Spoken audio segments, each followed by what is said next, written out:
Nasib sopir bus Harapan Jaya ugal-ugalan, sopir minum miras, kini dipecat. Beberapa hari ini viral video bus Harapan Jaya yang melaju secara ugal-ugalan. Bus tersebut akhirnya dihentikan oleh polisi di Kabupaten Jombang, Jawa Timur, Senin, 16 Februari 2026. Kejadian tersebut dibagikan oleh akun Instagram Satlantas Polres Joban.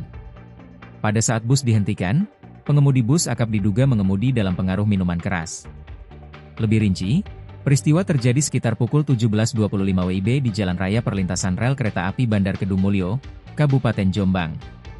Saat patroli berlangsung, petugas unit Turjawali mendapati sebuah bus Po Harapan Jaya bernomor polisi AG 7044 AS melaju tidak tertib dan melanggar marka jalan di kawasan tersebut.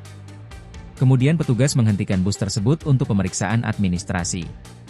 Dari hasil pemeriksaan awal, pengemudi diketahui bernama Abrizal, 31 tahun, warga Kecamatan Gedek, Kabupaten Mojokerto, dengan kernet bernama Dimas, 27 tahun, warga Tulungagung. Keduanya langsung dikenai penindakan tilang atas pelanggaran yang dilakukan. Kasat Lantas Polres Jombang AKP Anjar Rahmat Putra menegaskan komitmen kepolisian dalam menjaga keselamatan transportasi umum. Selama proses pemeriksaan, petugas mencium bau minuman beralkohol dari dalam kabin bus. Pemeriksaan lanjutan kemudian dilakukan dan ditemukan satu botol minuman keras jenis arak di dalam kendaraan. Temuan tersebut memperkuat dugaan bahwa pengemudi mengonsumsi miras saat mengendarai bus. Petugas selanjutnya memberikan penjelasan kepada sekitar 61 penumpang terkait kondisi pengemudi. Demi keselamatan bersama, perjalanan bus tidak dilanjutkan dan polisi berkoordinasi dengan pihak perusahaan otobus untuk menghadirkan armada pengganti.